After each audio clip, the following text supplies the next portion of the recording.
time to have some fun with the behind the back front catch.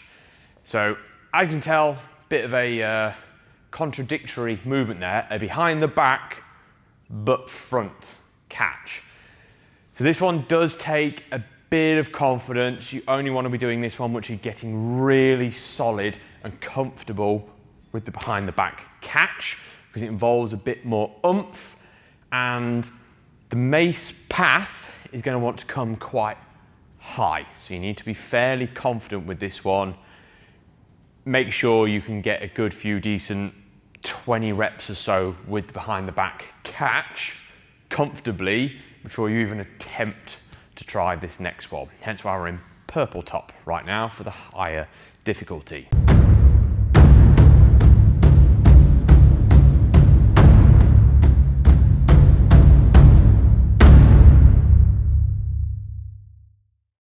For those people who don't know, you might have noticed in my other videos I'm wearing different coloured tops. They are to represent the different difficulty levels, so green being the easiest, yellow being the intermediate, red being a bit more advanced, and then purple is the kind of special stuff, should we say.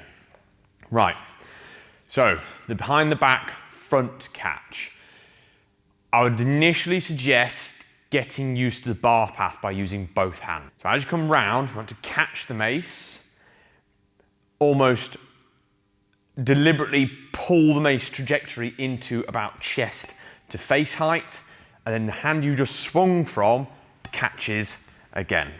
So you want to get used to that of round, guide the mace and catch.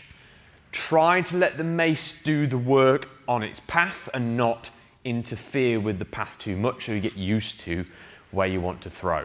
And eventually have as little grip as you can. So start with full grip, thumb around as well, then move round into just the 4 fingers, then moving around into 3 fingers, then 2, and then 1, just guiding the mace. It is going to be tempting because with the behind the back flip, the mace kind of stays at about hip belly height. With the front catch, you've really got to loop the mace around. So you want to be swinging up, out and forward.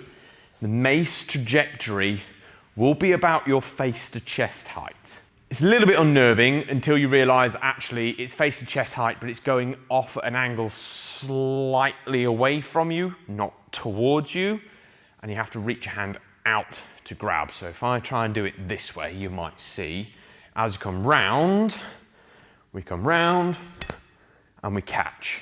So round, slightly high and away. So see how much my arm comes out. Give it a go, apply those tips. Keep the mace high. You'll find that if you try and do it quite low, it's actually more difficult. Swing the mace higher and at a slight angle, you'll get it there. Cool. Give it a go. Do it somewhere where you're happy to drop the mace, because there are going to be times where it comes up and you just don't want to do it. Make sure it's on a surface where grass, I'm on foam, it will drop, no body and nothing is going to get damaged or hurt. Be safe, have fun, let me know how you get on.